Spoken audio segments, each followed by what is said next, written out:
ಅಧ್ಯಾಯ 6 ಶ್ಲೋಕ ಸಂಖ್ಯೆ 6.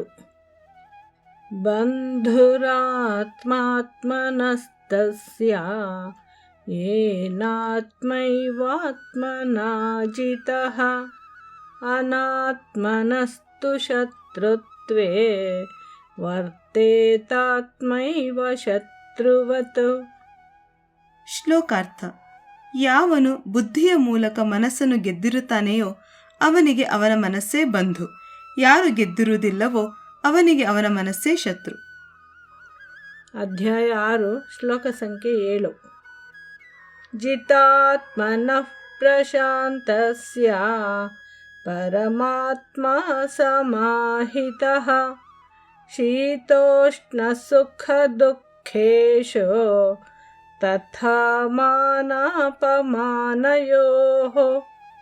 ಶ್ಲೋಕಾರ್ಥ: ಮನಸ್ಸನ್ನು ಗೆದ್ದ ಆತ್ಮ ಸಂಯಮಿಯ ಪ್ರಶಾಂತ ಅಂತಃಕರಣದಲ್ಲಿ ಆತ್ಮನು ವಿರಾಜಮಾನವಾಗಿರುವನು.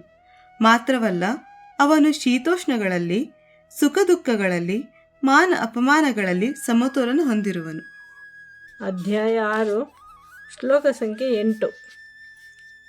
ಜ್ಞಾನ ವಿಜ್ಞಾನ ತೃಪ್ತಾತ್ಮ ಕೂಟಸ್ಥೋ ವಿಜಿತೇಂದ್ರಿಯಃ ಯುಕ್ತ ಇತ್ಯುಚ್ಯತೆ ಯೋಗಿ ಸಮಲೋಷ್ಟಾಶ್ಮಕಾಂಚನಃ. ಶ್ಲೋಕಾರ್ಥ: ಯಾರ ಆತ್ಮವು ಜ್ಞಾನ ವಿಜ್ಞಾನಗಳಿಂದ ತೃಪ್ತಿ ಹೊಂದಿದೆಯೋ, ಯಾರು ಕೂಟಸ್ಥನೋ, ಜಿತೇಂದ್ರಿಯನೋ, ಮಣ್ಣು ಕಲ್ಲು ಚಿನ್ನ ಇವುಗಳನ್ನು ಸಮವಾಗಿ ಕಾಣುವನೋ ಆ ಯೋಗಿಯು ಯುಕ್ತನು ಎಂದು ಹೇಳಲ್ಪಡುತ್ತಾನೆ. ಅಧ್ಯಾಯ 6 ಶ್ಲೋಕ ಸಂಖ್ಯೆ 9.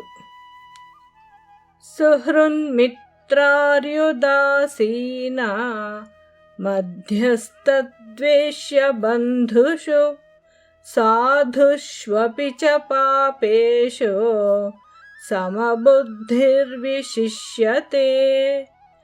ಶ್ಲೋಕಾರ್ಥ: ಸಹೃದಯರಲ್ಲಿ, ಸ್ನೇಹಿತರಲ್ಲಿ, ಶತ್ರುಗಳಲ್ಲಿ, ಉದಾಸೀನರಲ್ಲಿ, ಮಧ್ಯಸ್ಥರಲ್ಲಿ, ದ್ವೇಷಿಗಳಲ್ಲಿ, ಬಂಧುಗಳಲ್ಲಿ, ಸಾಧುಗಳಲ್ಲಿ ಮತ್ತು ಪಾಪಿಗಳಲ್ಲಿ ಸಮದೃಷ್ಟಿಯನ್ನು ಹೊಂದಿದವನು ಶ್ರೇಷ್ಠನು. ಅಧ್ಯಾಯ 6 ಶ್ಲೋಕ ಸಂಖ್ಯೆ 10.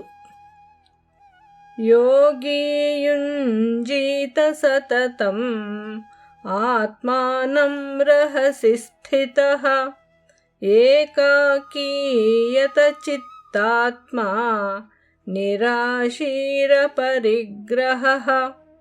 ಶ್ಲೋಕಾರ್ಥ: ಯೋಗಿಯು ಏಕಾಂತ ಸ್ಥಳದಲ್ಲಿದ್ದು ನಿರಂತರವಾಗಿ ಮನಸ್ಸನ್ನು ಸ್ಥಿರವಾಗಿಡಲು ಪ್ರಯತ್ನಿಸಬೇಕು. ತಾನಾಗಿ ತನ್ನ ಇಂದ್ರಿಯಗಳನ್ನು ಸಂಯಮದಲ್ಲಿಟ್ಟುಕೊಂಡು ಬಯಕೆಗಳನ್ನೆಲ್ಲ ನಿಯಂತ್ರಣದಲ್ಲಿ ಇಟ್ಟುಕೊಳ್ಳಬೇಕು.